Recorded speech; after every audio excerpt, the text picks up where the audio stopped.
Bonjour, c'est Ricardo, surtout pour le débrief de PSG Manchester City. Donc, victoire 2-1 de Manchester City, les gars. Donc, le Paris Saint-Germain est définitivement nul à domicile, voilà. Ouais, c'est le cas de le dire, hein. Donc, c'est plus le Parc des Princes, mais le Parc des défaites, hein. Voilà, faut pas se mentir. Donc, un gros big up à l'immigré parisien, hein, même si je sais qu'il va pas regarder cette vidéo, mais quand même, hein, on sait jamais, hein, on sait jamais, qui est au passage un des meilleurs youtubeurs, hein, clairement. Vraiment, vraiment, c'est un crack. C'est un crack du commentaire, du commentage. Et franchement, bientôt, je pense qu'il commentera la Ligue des Champions sur Beansport. Bon, par contre, faut pas qu'il commente Paris parce que sinon, si Paris perd, si le Paris a le malheur de perdre, il risque de casser tout ce qui est autour de lui. Donc voilà.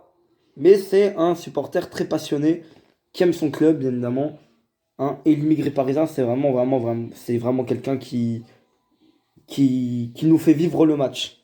Alors quand on le regarde, bah, bon, moi je m'en fous parce que le match je l'ai regardé. Mais en suivant son live aussi. Enfin, en première mi-temps, parce qu'en deuxième, j'ai regardé que le match, puis bah, voilà. Donc, donc 2-1 pour Manchester City. Donc, Paris a fait une mi-temps sur deux. Manchester City a fait deux mi-temps sur deux, on peut dire. Mais qui n'a pas été exceptionnel. Faut le dire aussi. Donc, du coup, Paris a été exceptionnel en première mi-temps, vraiment. La première mi-temps de Paris a été très bonne. Ils ont marqué le premier but via Marquinhos, hein, Marquinhos qui marque tout le temps. Voilà, il marque à Munich, il marque à Manchester, il marque à Lisbonne aussi, hein. Il a marqué contre l'Atalanta et Leipzig. Il a marqué contre Manchester United et le Bayern Munich et maintenant Manchester City. Donc ça fait beaucoup quand même. Ça fait énorme. Même énormément. Donc voilà. Donc les gars. Et ensuite, égalisation de Kevin De Bruyne à la 64e sur un centre, hein. C'est un centre, mais sauf qu'il a fini au fond. Parce que Navas s'est vraiment fait avoir. Je pense que vraiment Navas aurait pu l'arrêter. Mais il s'est fait avoir, c'est comme ça, il s'est fait avoir. Ça peut arriver, hein, de se faire avoir, donc voilà. Et 2 buts à 1 sur un coup franc magnifique de Riyad Mahrez.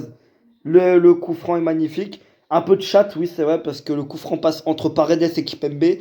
Donc, un peu de chance. Sinon, si le mur aurait été plus solide, je pense qu'il n'y a jamais victoire de Manchester City. Oui, parce qu'après, il n'y a pas eu de but. Mais City a ensuite déroulé au niveau des occasions de la balle, hein. Paris n'a rien fait en seconde mi-temps. Neymar qui a joué au 5. Mbappé qu'on n'a pas vu. Baker qui est revenu à son niveau normal en deuxième mi-temps. Voilà, en première mi-temps, bon bah j'ai été très étonné de lui, hein. J'ai cru que c'était pas Baker, que c'était non, vraiment, c'était pas Baker en première mi-temps, c'était plus fort. Donc voilà. J'ai pas reconnu Baker en première mi-temps. D'habitude, ce mec est nul, mais voilà. Donc, ensuite, il y a bien sûr Navas qui se prend ses deux buts, hein. Voilà, dès que maintenant Navas se prend des buts, tous les supporters de Paris l'insultent, hein. À mon avis, ça va être bientôt comme ça, hein. Voilà, ensuite, bon, le seul qui vraiment était très fort à Paris, c'est Di Maria. Voilà, Di Maria, vraiment incroyable. Il a fait un match de porc encore, un match de malade, un match vraiment un match de malade. Donc, voilà. Donc, les compositions d'équipe, alors, c'était un 4-2-3-1 pour Paris. Donc, on avait Navas au goal, Kipembe Marquinhos, défense centrale à droite, Florenzi à gauche, Baker. Au milieu de terrain, on avait Paredes, Gay. En numéro 10, on avait Verratti, à gauche, on avait Neymar. Di Maria à droite et en pointe, on avait Kylian Mbappé, la grosse flèche, la noisette en pointe. Ensuite, pour City, c'était un 4-3-3, je crois. Donc, on avait Ederson, John Stones, Walker, Cancelo à gauche. Euh, oula, non, pardon. John Stones, Ruben Dias à droite, Walker. Voilà, je me suis pas trompé. Walker joue à droite, hein, il me semble. Ouais, c'est à droite. Ensuite, au milieu de terrain, on avait Rodri, Gundogan. Écoutez, j'ai pas tout le temps. Ensuite, on avait Phil Foden à gauche. À droite, on avait Riyad Mahrez. Et en faux numéro 9, parce que c'était un 4-3-3 109. On avait Kevin De Bruyne. Donc, voilà, en top et flop. Bon, pour City, clairement, Riyad Mahrez, il a fait du sale. Voilà, il a clairement fait du sale. Ensuite, bah voilà, hein, dès qu'il devient rose, il est inarrêtable. Je parle bien sûr de Kevin De Bruyne. Voilà, de celui qui s'en bat les couilles que son pays joue mal. Hein. Voilà. Et en troisième, j'aimerais bien dire pas Ederson parce que quand même il a fait des trucs de merde. Ederson quand même, il a pas fait des arrêts de ouf quand on regarde. Même si en première mi-temps il a eu du boulot. Hein. Il a eu du boulot. Mais Gundogan aussi, là, il a vraiment fait du sale, je trouve. Voilà, Gundogan. On a aussi Ruben Dias qui a été assez bon défensivement. Et ouais, on peut dire Ederson quand même, parce qu'il a fait des arrêts importants. Notamment sur la tête de. Notamment sur la frappe de je sais plus qui. C'était une action qu'on n'a pas tout vu à cause d'un ralenti. Il a fait aussi il a fait des arrêts importants.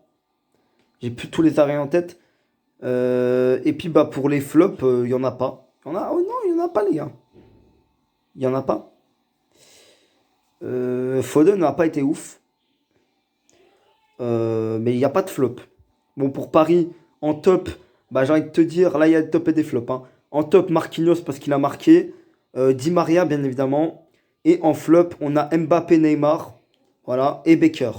Donc, voilà, les gars, je vais vous laisser. C'était Ricardo 7. Ah oui. Et d'abord, j'espère que vous avez vu ma vidéo. Hein. C'est du montage, les gars. C'est pour rendre hommage à Rizitas. Bien évidemment. J'espère que vous l'avez vu. Parce que c'est vraiment une vidéo ça m'a mis un petit peu de temps pour bosser. Bon après ça m'a mis que 1 heure, hein, ça m'a pris qu'1 heure en soi pour faire ça, même pas 1 heure pour monter cette vidéo. Donc bah voilà, pas mal. Pas mal. Moi je trouve que c'est pas mal ce que j'ai fait. Je trouve que ça retrace un petit peu ce qui s'est passé ce qui s'est passé un petit peu de ce qu'il a pu faire. Voilà, de pourquoi on le connaît. Et puis bah. Et puis après, bah, j'ai expliqué pourquoi il est mort et tout. Hein.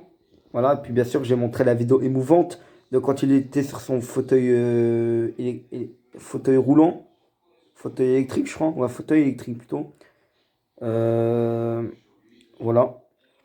Franchement, c'est émouvant. Surtout d'entendre qu'il a du mal à parler. Franchement, ça fait un choc. Voilà. Donc les gars, je vous laisse. Salut.